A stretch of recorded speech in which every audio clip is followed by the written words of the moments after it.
Look. First of all, a garden, it's not. It's a train station, really. One flight up and you're on the fabled parquet floor. Now, before you get all misty-eyed about the parquet, take a closer look.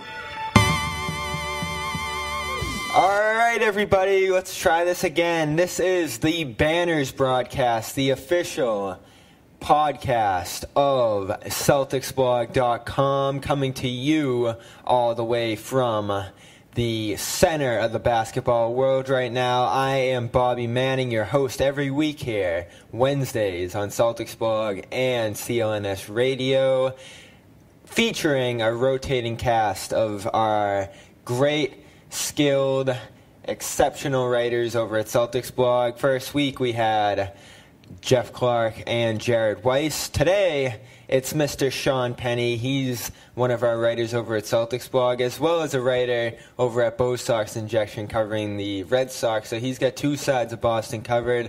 Welcome aboard the broadcast, Sean. Thanks a lot. Happy to be here and happy to be a Celtics fan right now. Yeah, so first thing I'll ask you is, where were you yesterday when the big news hit? And, of course, everything got reeled back in from there. Gordon Hayward, we had the report from Haynes that he chose the Celtics. His agent stepped in and said that's not the case. So we had a little 5-hour panic period where it was 4th of July. You know, we were trying to enjoy it as best we could, but Hayward didn't help us. 5 hours right there, keeping us waiting. Said he didn't have his decision made, and then, of course, he kind of confirmed our suspicion that it was the Celtics after all. Yeah, I was heading back from vacation down the Cape for the weekend, and it was just constantly having to check in for updates. Where are we with this, and is this really happening?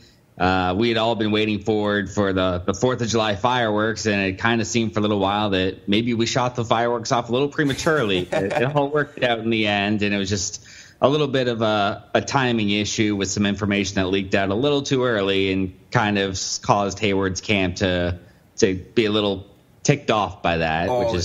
It would have been a bad day today. It would have been a very sad day in Celtics history, period, if that leak caused Hayward to turn around. And his decision just seemed so close, so tortured, as Wojnarowski called it, that I could have seen him being so upset by that leak that he turned around and went back to Utah, and that would have been devastating.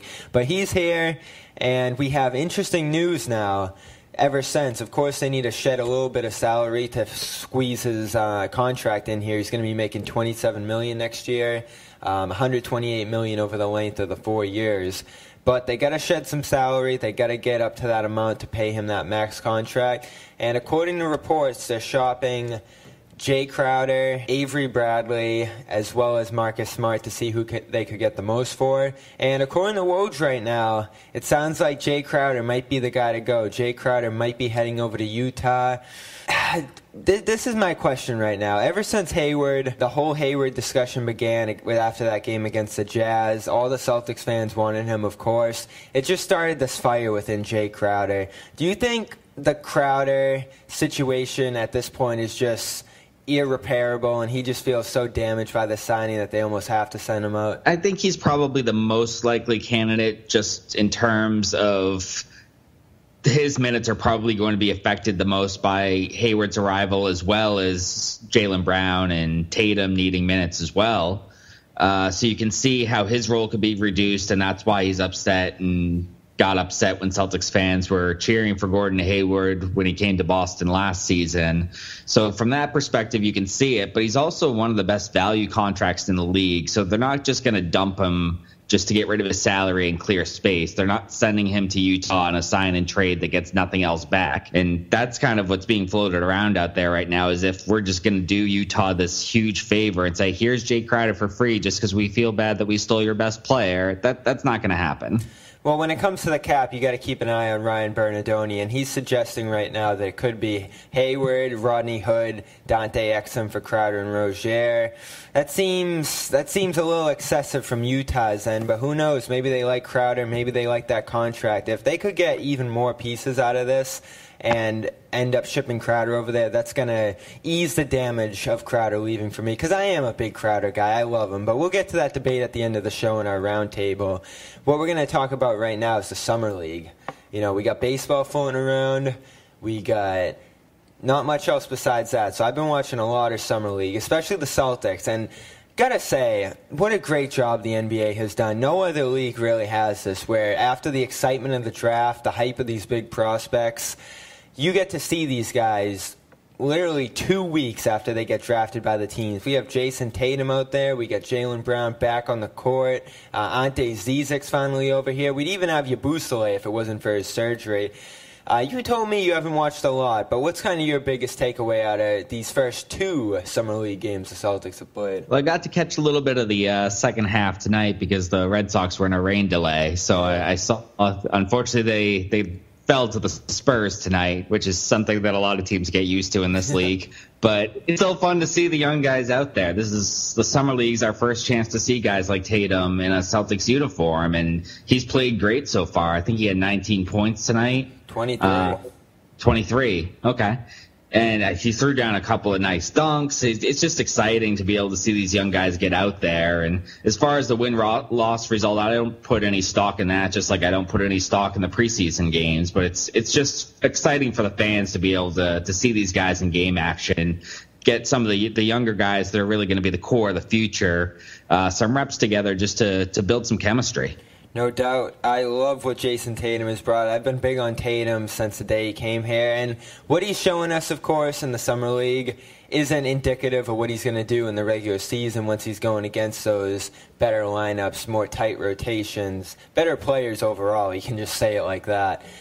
But I really love the idea. This guy, as polished as he is, going out there and attacking those second units. He just looks so spry out there. You see him sidestep and hit those threes. He had a game winner a la Paul Pierce in that first Summer League game. And if we're going to put stocks in wins or losses in the Summer League, I'll take a stock in the game winner. That's one thing I'll put a little bit of stock in, being able to go out there in those final seconds and hit that big shot. We talked a little bit on the last week's episode of what Tatum's future could be. What do you see his first year role being with this team?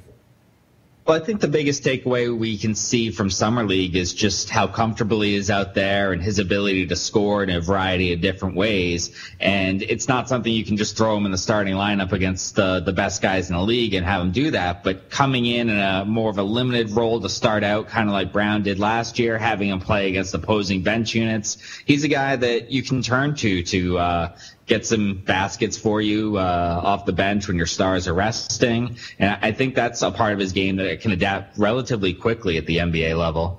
It's going to be interesting seeing him out there. Brown as well. Brown just looks so spry, maneuvering around the basket. It's been amazing seeing him just go to work out there. And that's what we see with these second-year guys when they come into the league. First year, they're getting their feet wet a little bit in the Summer League. Second year, they just look ready to body the competition out there. Tonight, he wasn't as explosive, but in the first game against I forget who they were playing. It doesn't really matter, but he went off in that game. He was throwing it down. He looked good throwing alley-oops to Tatum, running through the lane there. He was even hitting his threes, and, he's good at those step-in threes, not so much the sidestep threes like I talked about with Tatum, but seeing Brown be able to shoot at all is just so such a good sign, I'll say, because he's going to be commanding more minutes this year. I feel like he's going to be a bigger part of the team's plan.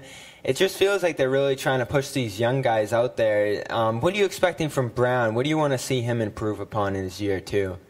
Well, that's the thing with Brown that can kind of make or break whether or not he develops into a star is if he can be a consistent outside shooter. You mentioned in the first game he drained some threes, and then tonight we saw him miss a couple of wide open shots. Yeah. And that's kind of indicative of what he did during the season. He'd have a month where he was lights out, and then all of a sudden he's shooting sub 30% for a few weeks in a row.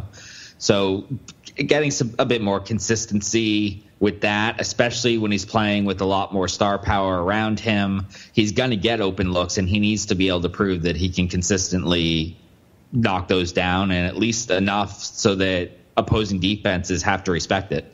One thing I've noticed about him, too, and this is probably what they really saw in him when they fell in love with him before last year's draft, is just that athleticism, his explosion going to the basket, his ability to run the floor, make passes in the open floor. He just, I don't want to say it because it's going to set off a fury, but he almost kind of has this Michael Jordan body to him. The tall, length at the 2. Yeah, I don't want to go Tommy Heinsohn right now, but the difference between him and Jordan, of course, is the skill. Jordan had a inarguable skill, the dribble moves, the passing ability, the ball control. He could lead an offense. Brown right now looks like a mess on the ball. That's probably his biggest weakness is his ball control. He had a ton of turnovers in the first game and did again tonight.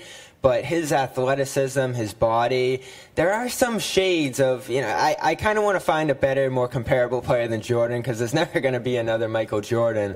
But he kind of has that mold at the shooting guard position, and we saw him play a lot of that position this year too. Yeah, and like you said, he doesn't have the ball handling skills to really make an impact in that regard, but he has the athleticism to get to the hoop. You can throw up alley-oops to him. That's an aspect that a lot of the Celtics players don't have, that they don't have that type of athleticism. And if he can develop more of his shooting touch from the outside, that's just going to open up more space for him to be able to use that athleticism to drive by people and get to the hoop. Yeah, and he's going to be able to get a lot of opportunity at key situations last year they were calling on him during. The rest of the guys are also interesting in some regard because, of course, they're placing their future in Brown, Tatum, those future picks. They're really holding on tight to those when it comes to trade negotiations. But they have to rebuild their bench a little bit next year, too. And that's going to be interesting to watch because it looks like Kelly Olynyk's out the door. He provided big bench scoring for them. Marcus Smart, he's kind of in a flux right now. He could be a guy who goes out the door. They're shopping his name. He probably has some value out on the open market. I'm against it. But like I said, we'll get to that conversation later. And other guys, too. Jerebko's gone. Amir Johnson's gone. He was a valuable rotation piece. Gerald Green very well might be gone. So they're losing a good amount of this bench. Who do you see out of this group? Abdel Nader, Ante Zizic, Ojale, I can't get this guy's name right. Semi Ojale. I think that's how you say it. Let's just call him Semi. Yeah, Sem. We'll go with the first name. I don't like to do that, but I'll do it with him. Better than butchering the last name. Which one of those guys do you see being able to make an impact? Even Bird. We got a Bird on the Celtics. Imagine that. Well, I think obviously the younger guys like Brown and Tatum are going to get a good amount of minutes off the bench, but I think we could see guys like Zizic build a role just in part because the Celtics are a little bit thin up front, at least right now. We'll see what kind of veterans they can add in around that. But there's definitely, based on the construction of the roster right now, you could see how an opportunity could open up for him. As far as the bench in general, I think the way that it is right now, and this, of course, depends on which one of those three guys we've talked about could potentially be shipped out to clear cap space. But our bench is really young right now. So I think we still need to bring in a veteran on like the mid-level exception or whatever we can do to bring in veterans to kind of bolster that, because we can't rely on just youth off the bench. Mm-hmm.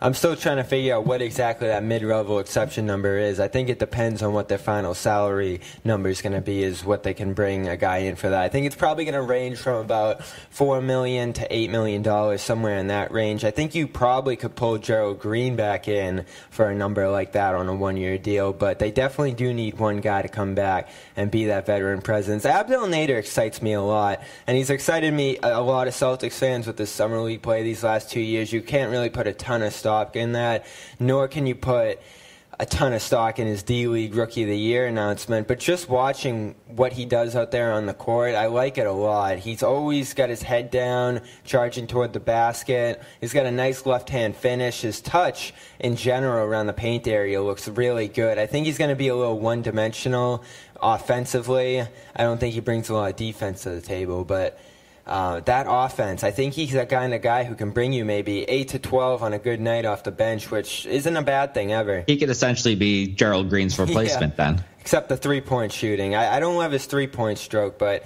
the guy definitely has a confidence, a chip on his shoulder, it looks like. He kind of plays with a little bit of intensity out there, which if they're going to be sending out a guy like Jae Crowder, I'd love to see more of those guys. Someone was saying on Twitter that, when we see Bradley, Smart, Crowder, those guys go, that's going to be the end of that Celtics hustle era. I kind of do want to see, even though they're going more of a skill direction with better talent on the floor, I still kind of want to see that hustle, that intensity, that tough, gritty play that they showed in their earlier years still be represented out there. Yeah, and I think they'll retain some of that. I think some of the younger guys have some of that in them, and I don't think we're going to end up giving away all three of those guys, either Crowder, Smart, Bradley. One of them will end up being here for the long run, I would think. We're not going to get rid of all of them, so we'll still have some of that identity with us. No doubt. We're going to get to this conversation a little bit at the end of the show in our roundtable. Who are the Celtics going to give up? They got a clear space right now. They have to get rid of quite a bit of salary at the bottom of their roster. They still haven't rescinded Kelly Olynyk's cap hold. So that definitely brings an interesting proposition to the table that we'll get to, like I said before, at the end of the show. It looks like they might be going the sign and trade route with Utah to dump that salary, give the Jazz a little bit of a reward for losing Hayward, maybe get a little bit back ourselves for the losses we're going to incur. So that could be a good situation for both teams, and we're going to keep an eye on it in case anything breaks during this broadcast tonight. You're with the Banners broadcast right now, and we're going to get to our third topic. It's a hot topic in Celtics land right now. Every offseason, we kind of think we're going to get some clarity on where the Celtics' direction is headed, and it's clear. They have 1 foot in the win now mode. They have 1 foot in the future mode, and they're holding on to those future pieces tight. They weren't going to give up any of them for Paul George. I don't think they're going to give up any of their young guys and most valuable picks for anything right now, short of Anthony Davis, which we all kind of dream about a little bit. But do you think there's any flaw in this plan to have 1 foot in and 1 foot out? Do you think it takes away from each side a little bit, or do you think they can be concurrently done in a successful way? I think there's always the potential that it could backfire just because there's a lot of uncertainty about what you'll get out of those future assets, how the young guys will develop, what those future draft picks will bring. As they currently stand, they're still not the favorites to win a title now, so it's not like they're really all in. Whereas if they had gone for somebody like Paul George or Jimmy Butler, one of those guys, then maybe they'd be right up there with the Cavs and Warriors of the league. So they are staying at a level where they can contend in the East, have a legitimate shot at the finals now that Hayward's on board. And, you never know what's going to happen out west. Maybe somebody gives the Warriors a tougher fight next year and it takes them longer to get to the finals. And, it won't necessarily be them coasting through everybody. So, if you can put yourself in the conversation, you have a chance. So they're lined up pretty well to be in that position, but by retaining the assets they have, like the Brooklyn pick, and whether it's the Lakers or the Kings pick that they got from Philadelphia, those are some of their assets that they're going to use to hopefully join their younger core to keep contending and kind of build something like what San Antonio's built, where they can be in contention for 20 years. Yeah, that is something they really seem to be modeling themselves after from a coaching standpoint. From an organizational standpoint, is that constant good structure between the coach, between upper management, between the ownership. Even the style of play, the heavy passing, the very sound offense that gets guys good shots. Some of the bench guys they've been able to get impact from. It's very Spurs-esque. And it does seem like that building plan does seem to model the Spurs just a little bit. I don't know if you saw that video the Ringer put out of the East versus the West. It was ridiculous. You had the East, it was just LeBron, Hayward walking through a garden all peaceful. Then in the West, you got Millsap, Butler, Doc Rivers, all just in a war zone, smashing into each other, going crazy. I can't even do it justice describing it. You're going to have to go watch it for yourself. But that's kind of the situation the Celtics find themselves in.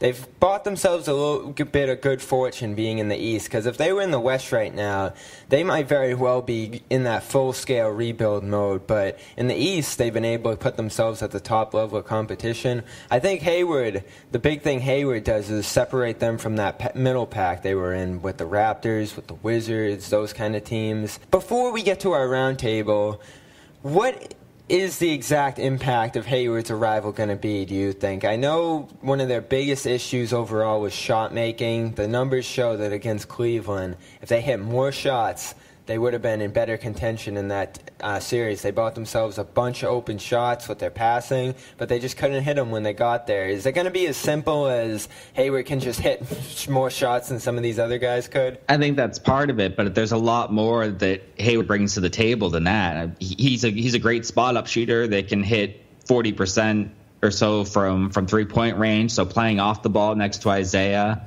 I think he'll get some good open looks there. But he's also very good in the pick and roll, so whether Isaiah is playing off the ball or if he's resting and having his minutes staggered with Hayward, then you could run the offense through Hayward and he can run the pick and roll.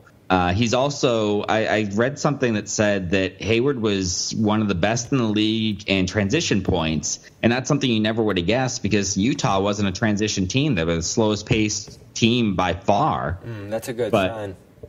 Just on a percentage basis, he was ranked in, I believe, the 90th percentile in the league. So imagine how many more of those transition baskets he can get now playing with the Celtics team that's average pace and has some youth and athleticism to run with them. Yeah, even if they throw him at the 4 a little bit, I don't think that's much. It's something we've seen out of Hayward a lot in his career. But he's 6'8", he's quick, he's agile, he can get out to the three-point line at a high rate. He's going to be able to take advantage of some fours, I feel like, especially if Crowder's out the door as he might be. There's going to be some onus on Hayward to play a little bit of 4 in those small ball sets, and that's going to be a big question with him too, is whether he's able to take on that challenge on both ends of the floor of playing the 4.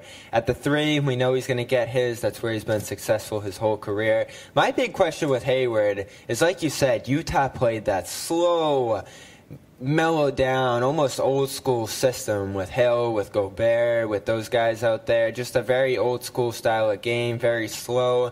He was able to work his way up to 22 points per game in that system, and all the analysts will tell you the shot amounts were spread very evenly among all those players out there. There's going to be way more shots at Hayward's disposal now. There's going to be way more possessions at the pace the Celtics play at. I want to see how big of a jump he can take, because we know he's one of the better scorers in the league. But I still think the question is Hayward a true superstar? Isaiah was able to answer that in the Celtics system, taking full advantage of how much power it gave him. I think Hayward himself is going to be able to really prove he's one of the better players in the league. Not only, I think we know that already, but he's going to be able to prove he's a superstar maybe with the opportunities he's going to get in this system. The great thing about Hayward is that he's one of the top scorers. He averaged almost 22 points a game last year, but he did it on less than 16 shots. He's very efficient. He can shoot threes. He gets to the free throw line a lot. As a secondary scorer besides Isaiah Thomas, I think that he can be an all-star for sure in the depleted East. So I see no reason why he can't take a similar leap to what Isaiah did when he came here. Yep, as people have pointed out too, Hayward's the only player in the NBA who has increased his scoring output for 6 straight seasons now. Hopefully he can do it for a 7th with the Celtics. There is fallout on it though. They have to get rid of a player on the top of their roster, and it's an interesting situation, Sean. They have to shed only $500,000, which is kind of ridiculous when you think of Avery Bradley, when you think of Crowder, when you think of Smart, how valuable they are. The notion of dumping one of those guys for no return just to get $500,000 of Skype, I got Skype in my head, $500,000 of cap seems kind of ridiculous. So the Celtics are getting a little bit creative, it seems like. They might want to go the sign-and-trade route with Utah. They might want to trade to a team that has a smaller player making less money, that they can take that money back, still clear $500,000, but have a valuable player to put in his place. Utah does seem to make a lot of sense because they want some pieces back. They just lost their franchise cornerstone. It'd be good for them after the free agency flurry just went by, for them to be able to improve a little bit, get some future pieces. But the guy they choose is a very big question for the Celtics right now. Avery Bradley has been a key part of their offense and their defense for years now. Marcus Smart, there's just so much untapped potential that I feel like giving up on him is a tough thing to do. I'm very intrigued at why he's even out there in conversations, because I don't think trading him's a very good idea at all, with how young he is, with him being a restricted free agent, with the price tag they're probably going to be able to keep him at. Crowder's the big question right now. Where does he go in that rotation now that Hayward's here? Is he even going to be happy, period, that Hayward's here?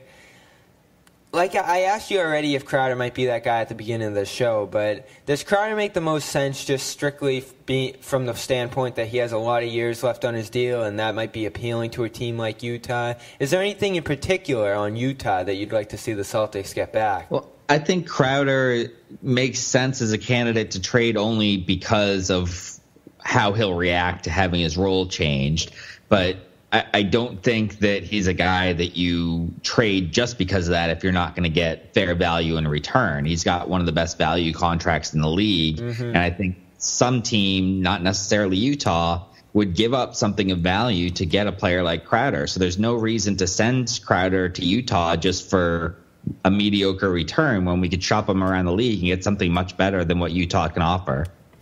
Yeah, it's very interesting because if they're able to get key pieces back for Crowder, that's going to be a saving grace for me, because I've been so gung-ho about Crowder. I said it earlier in the show.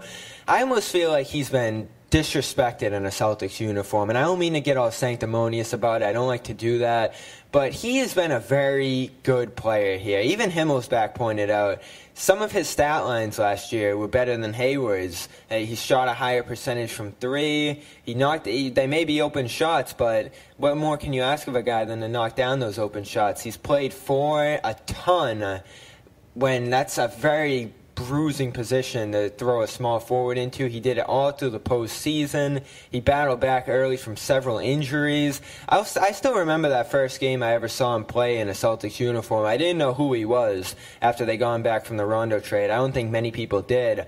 But he was out there diving for loose balls, going crazy on defense, running out in transition, just running nonstop. Something you didn't see from a lot of Celtics players back then, in an era where the guys who were on the Celtics didn't want to be there on such a stinky team. He kind of was a turning point for the franchise, and you don't manage your roster based on sanctimony, but don't you think from a fan standpoint that fans should be showing him a little bit more respect considering what he's done for the team? Yeah, and honestly, I don't see the fans wanting to have Gordon Hayward on the team as a sign of disrespect to Jae Crowder. They just wanted another all-star on the team. It's not necessarily let's get rid of Jae Crowder. I think that's just kind of how he took it when the fans were cheering for Hayward last season. But there's a lot of options in front of them. Like I said, I don't think they're just going to dump a guy like Crowder for less than what he's worth, because they could easily shop him around the league for a much better return. I think everything you're hearing about a sign and trade is coming from the Utah side, and the Celtics have zero incentive to do that when they could easily shed salary other ways. Unless they get back some of those key pieces on Utah. Rodney Hood's a player I really like on that end. I know Gordon Hayward. Not Gordon Hayward. We already have Gordon Hayward. I know Derek Favors is in the last year of his deal there. Love those expiring contracts. Love the idea of a big coming here. Maybe they do ship Derek Favors here in exchange for something back from the Celtics. Even Kelly Olynyk, and that's a layer we didn't talk about, is being rumored with the Hawks, with the Pacers, with the Jazz. He's an unrestricted free agent at this point, so he doesn't have to cooperate with any of this. But if the Jazz want him, the Celtics could theoretically package maybe Crowder and Olynyk out to Utah when we're getting rid of Olynyk anyway, and get back Rodney Hood and Derek Favors. I'd be in full favor of that. I'm a big fan of Hood as a scoring wing on the bench. He's not quite a veteran yet, but he's been in the league for quite a few years now. Favors, some injury issues the last few years. He's kind of fallen out of that rotation in Utah, but he was known as one of the better bigs in the league a few years ago. He rebounds decently. He could be that stopgap center they kind of saw in Amir Johnson. I think Hood is a potential option going down that road. Keep in mind that the whole point is that we need to send out more salary that we're taking back. cap room. Favors season an expiring contract, but he's making $12 million.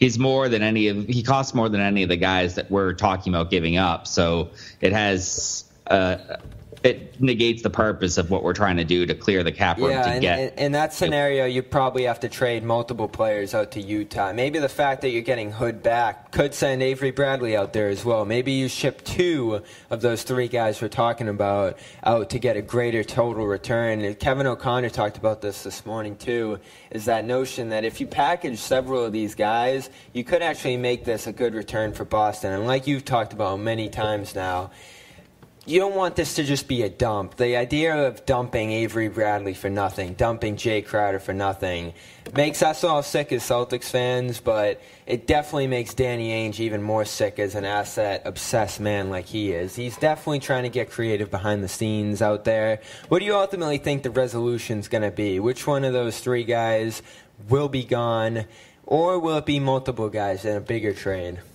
I think what's going to happen is that Danny Ainge is going to shop each one of those 3 guys around and see who can get the most value for, and you can make a case for any of them. I think Bradley's probably the best player of the 3 right now, but he's also an unrestricted free agent this year. Marcus Smart is a guy that still has a lot of upside. I know you love Smart. But also one thing that I think maybe gives him more trade value right now is that he'll be a restricted free agent. So if you're trading for Marcus Smart, you know that you have a legitimate chance of keeping him.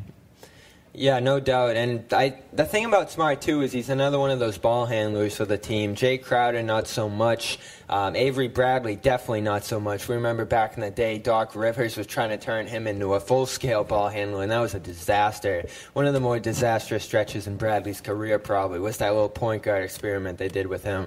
And the more ball handlers they have in this system, the better. I felt from the very beginning Smart's untouchable. But like you said, if someone out there throws something crazy at us for him, wouldn't be totally adverse to it. We'll see what the offers are. That's probably why Ainge is hanging him out there a little bit in general, is just to see what the price tag is on him on the open market right now. So we'll probably see this settled in the next 24 hours. Perhaps maybe before this show comes out, this could be settled. The latest from Mark Murphy of the Herald is that they are engaged in signing trade talks right now with the Utah Jazz. So that might be the route they go if they can get enough back from Utah.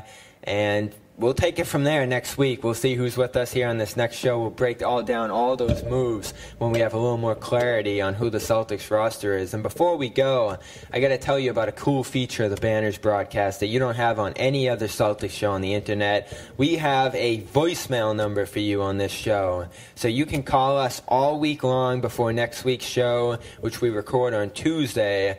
And you can leave us a voicemail. Give us your hot takes. Give us your questions. Give us anything you want to send the Banners broadcast, and we will break it down. We'll play it on the air. We'll throw you out there for the Celtics Nation to take a bite of. That's 978-595-1744. 978-595-1744 is the voicemail number of the Banners broadcast. My co-host today is Sean Penney. Sean, tell them where they can find you on Twitter. You can find me at SPenney83. That's SPENNEY 83. Yeah, so follow Sean. He's got the Red Sox covered. He's got the Celtics covered. So he's in 2 places at the same time, which is very cool. Thanks, Sean, for being with us today. And we will be back next week with more of our glorious cast on the Celtics blog.